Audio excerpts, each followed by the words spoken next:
Ghosts or bhoots feature predominantly in Bengali literature, folklore, and anecdotes passed between communities, taking shape through societal structure and cultural experiences in Bengal. As opposed to ghosts in other countries who prefer haunting domestic spaces, Bengali spirits often occupy the marshes, ponds, and forests of the region, with some even being able to take human form. You can tell apart a Bengali ghost by lighting a turmeric root and holding it under their nose. They can't stand the smell. They often have large appetites, especially for fish, which is a popular food in coastal Bengal. Many are mischievous, while others may be more vindictive. Here are a few ghostly tales that have gained popularity over time. Brahmaditya. The Brahmaditya are the spirits of the departed Brahmins who are a part of highest caste in Hinduism. All Brahmin boys have to be admitted into Brahminhood when they come of age, in a special ceremony known as Poite. According to a legend, if a boy dies within 10 days of his Poite ceremony, he becomes a Brahmaditya. These ghosts make their home in the peepal tree, which is sacred in Hindu mythology due to its association with three deities. The roots represent Brahma, the trunk represents Vishnu, and the leaves represent Shiva. The Brahmaditya eat only food purified by religious prayers and rarely try to frighten humans. In fact, they sometimes even help fellow Brahmins. But according to Lal Behari De, a 19th century Bengali reverend and folklorist, they take offense easily. Should their dignity be contemned, or their sanctum sanctorum be invaded or desecrated, their rage knows no bound, and the neck of the offender is ruthlessly wrung and broken. A species of vengeance to which they are somewhat partial. Pethni. Little is known about Pethnis except that they are ghosts of unmarried women who died with unfinished business. They are similar in appearance to women who are still alive, although their feet are pointed backwards and they tend to make their homes in sandpaper fig trees. According to folklore, these ghosts often try to accost men in order to satisfy their desires. They are known to be violent and dangerous when crossed. While they used to inspire terror, more recently people have had a more sympathetic view of the Pethni, believing her to be an embodiment of female desire that disrupts patriarchal norms. For example, the famous Bengali writer Rabindranath Tagore used female ghosts in his stories to highlight the plight of women and give them the agency they lacked in life. Sankchurnis. Sankchurnis or Sankchinis are the ghosts of married women and widows. Their name comes from clothes they wear, which are as white as conch shells or shanks.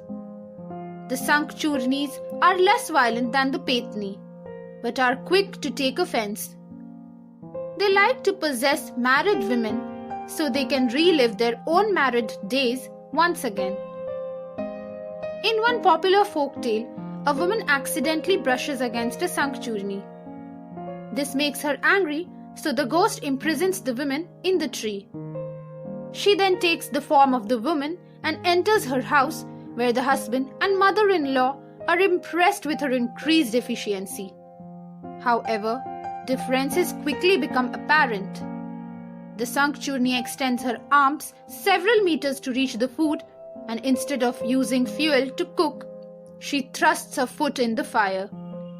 Eventually, the burnt turmeric test reveals her true form, and she is forced to confess and release the women she imprisoned. Macho Bhoots. The appetites of Bengali ghosts seem to increase after death. The Macho Bhoots are male ghosts, mostly fishermen or those who have died by drowning and are renowned for their love for fish. They are known to haunt lakes and ponds to feed their hunger. Unlike some other Bengali ghosts, Macho Bhoots are not malevolent. However, they will beg fishermen or lone travelers for the fish they are carrying, saying in a nasal tone, "March diye ja," or "Give me the fish." They will steal fish from boats and even head into local villages to search kittens for their favorite food. Skondokatas. The Skondokatas are headless ghosts whose origin stories have changed over time. In the 19th century, Lal Bahari Dey described them as being vengeful and dangerous, willing to attack or enslave humans to help them find their lost head. He suggested that they generally dwell in low moist lands outside a village, in bogs and fens, and go about in the dark, rolling on the ground with their huge arms stretched out. However, more contemporary description of Skondokatas describe them as the ghosts of people beheaded on the train tracks. They haunt railway stations but can easily be outwitted because of their lack of sight. Aliyah. All around the world, there are different legends to explain the strange wavering balls of light that can sometimes be seen over marshes. Today we know that these are the results of swamp gases.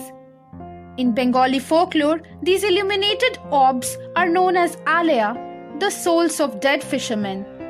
In some stories, the Aliyah led other fishermen to their death. But they are sometimes benevolent spirits who show travelers the right path. The story of Aliyah originates from the Sundarbans, a vast area of tidal islands, marshes, and mangrove swamps in West Bengal. Unsurprisingly, it's considered to be one of the most haunted areas in the state. Nishidak. The Nishidak are ghosts of people who were not given proper burial and appear as shadows in the distance. The word Nishi means night and Dak means call. The Nishidak will choose a victim and call out to them in the voice of their loved ones.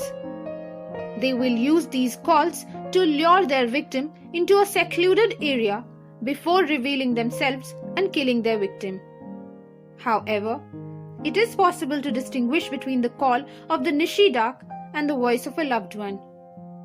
The Nishidak can only call out twice, so if you hear your name announced 3 times, you know you are not being haunted by a ghost.